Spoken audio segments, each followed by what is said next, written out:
ಬಗಾರುಕುಂ ಅಲ್ಲಿ progress is very poor. ನೀವು ಬಗಾರುಕುಂ ಅಲ್ಲಿ ಈಗ ತಕ್ಷಣಕ್ಕೆ ನೀವು ಎವ್ಯಾಲ್ಯೂಯೇಷನ್ ಮೆಕ್ಯಾನಿಸಮ್ ಡೆವಲಪ್ ಮಾಡಬೇಕಾಗಿರೋದು ಬಗಾರುಕುಂಗೆ ಮಾಡಬೇಕು. ಪ್ರೈಮರಿ 80% ವೈಟೇಜ್ ಬಗಾರುಕುಂಗೆ ಕೊಟ್ಟು ಮಾಡಿ, ಅಥವಾ 50% ಬಗಾರುಕುಂಗೆ 30% 1 to 5ಗೆ ಕೊಡಿ. ಇನ್ನು 20% ಬೇಕಾದ್ರೆ ಬೇರೆ ಯಾವ್ದೋ ನೋಡಿ ಇಂಡೆಕ್ಸಿಂಗ್ ಮಾಡಿ ತಾವು ಮಾಡಿಬಿಟ್ಟು ಒಂದು ಟ್ರಾನ್ಸ್ಪರೆಂಟ್ ಎವ್ಯಾಲ್ಯೂಯೇಷನ್ಸ್. ಸುಮ್ಮನೆ ಸಬ್ಜೆಕ್ಟಿವ್ ಆಗೋದು ಬೇಡ, ಅದು ಒಂದು ಆಬ್ಜೆಕ್ಟಿವ್ ಕ್ರೈಟೀರಿಯಾದಲ್ಲಿ ಪಾರದರ್ಶಕವಾಗಿ ಎವ್ಯಾಲ್ಯೂಯೇಷನ್ ಮಾಡಲೇಬೇಕು. ಪೂರ್ ಪರ್ಫಾರ್ಮೆನ್ಸ್ಗೆ ನೋಟಿಸ್ ಕೊಡಲೇಬೇಕು. ಒಳ್ಳೆ ಪರ್ಫಾರ್ಮೆನ್ಸ್ಗೆ ಅವ್ರಿಗೆ ಒಂದು ಅಭಿನಂದನಾ ಪತ್ರವನ್ನು ಕೂಡ ಕೊಡೋದು. ತಿಂಗಳಿಗೆ 2 ತಿಂಗಳಿಗೆ ಒಮ್ಮೆ ವ್ಯವಸ್ಥೆಯನ್ನ ಜಾರಿ ಮಾಡಿ ಈಗಲೇ ಡೆವಲಪ್ ಮಾಡಿ ಡಿಸೆಂಬರ್ ಫಸ್ಟ್ ವೀಕ್ ನಾವು ರಿವ್ಯೂ ಮಾಡೋಷ್ಟೊತ್ತಿಗೆ ಬಗಾರುಕುಂಗಂತೂ you should show objectively and transparently who has done work, who has not done work. So ಇದನ್ನ ತಹಶೀಲ್ದಾರ್ರೆ ಜವಾಬ್ದಾರಿ. ನಾನು ಇಲ್ಲಿವರೆಗೂ ಡಿಸಿಗಳನ್ನ ನೇರವಾಗಿ ಇದರಲ್ಲಿ ಇನ್ವಾಲ್ವ್ ಮಾಡೋಕೆ ಹೋಗ್ಲಿಲ್ಲ, ಥಿಂಕಿಂಗ್ ದಟ್ ನಾವು ಹೇಳಿದ್ರೆ ತಹಶೀಲ್ದಾರ್ ಮಾಡ್ತಾರೆ ಅನ್ನೋ ನಂಬಿಕೆ ಮೇಲೆ.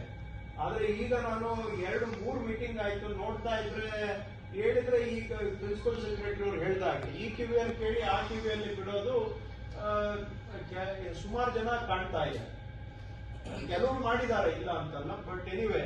So to repeat and summarise, revenue court case disposal ಅಲ್ಲಿ ತಹಸೀಲ್ ಲೆವೆಲ್ ಅಲ್ಲಿ ಒಳ್ಳೆ ಕೆಲಸ ಆಗಿದೆ.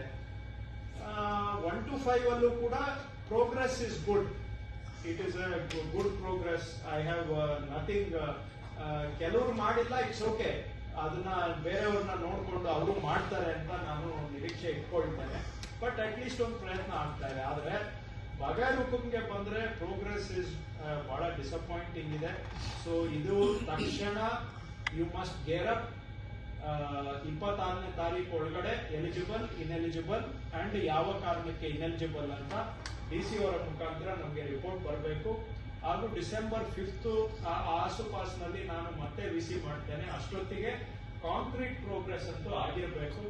ಆಗಿಲ್ಲ ಅಂತ ಹೇಳಿದ್ರೆ ಅದನ್ನ ನಾವು ಗಂಭೀರವಾಗಿ ತೆಗೆದುಕೊಳ್ಬೇಕಾಗುತ್ತೆ. ಸೊ ಇಷ್ಟು ನಾನು ಹೇಳಲಿಕ್ಕೆ ಬಯಸ್ತೇನೆ. ಇನ್ನ ಹೇಳಿದ್ದನ್ನೇ ಹೇಳ್ತಾ ಹೋದ್ರೆ ಅದು ಮೌಲ್ಯ ಇರೋದಿಲ್ಲ. ಸೊ ಹಾಗಾಗಿ ಸ್ವಲ್ಪ ದಯವಿಟ್ಟು ಮಾಡ್ತಾ ಇರೋರಿಗೆ ಅಭಿನಂದನೆ, ಬಟ್ ಮಾಡದೇ ಇರೋರು ಸ್ವಲ್ಪ ಎಚ್ಚೆತ್ಕೊಂಡು ಚೇತರಿಸ್ಕೊಂಡು ಸ್ವಲ್ಪ ಕೆಲಸದ ಕಡೆಗೆ ಗಮನ ಕೊಡಿ. ಹೇಳಿದ್ದನ್ನ ಸ್ವಲ್ಪ ನೋಡಿ, ಇವತ್ತು ಹೇಳ್ತಾರೆ ಮರ್ತೋಗ್ತಾರೆ ಅಂತ ತಿಳ್ಕೊಳ್ಬೇಡಿ. ಮಾಲೂರು ತಹಶೀಲ್ದಾರ್ ಅವರಿಗೆ ಏನ್ ಹೇಳ್ಬೇಕು ನನಗೆ ಗೊತ್ತಾಗಲ್ಲ. 3 ಬಾರಿ ಮಾತಾಡಿದ್ದೀನಿ, ನಾನು ಮಾತಾಡಿರೋದೇ ಅವರಿಗೆ ಪ್ರಜ್ಞೆ ಇದ್ದಂಗೆ ಇಲ್ಲ. ಈ ತರ ಆದ್ರೆ ಬೇರೆ ರೀತಿ ಆಗುತ್ತೆ.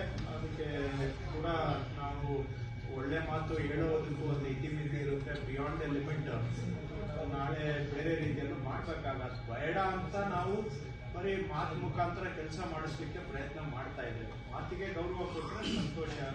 ನಾವೆಲ್ಲರೂ ಕೂಡ ಗೌರವವಾಗಿ ಒಬ್ಬರ ಜೊತೆಗೆ ಒಬ್ಬರು ನಡ್ಕೊಳ್ಬಹುದು.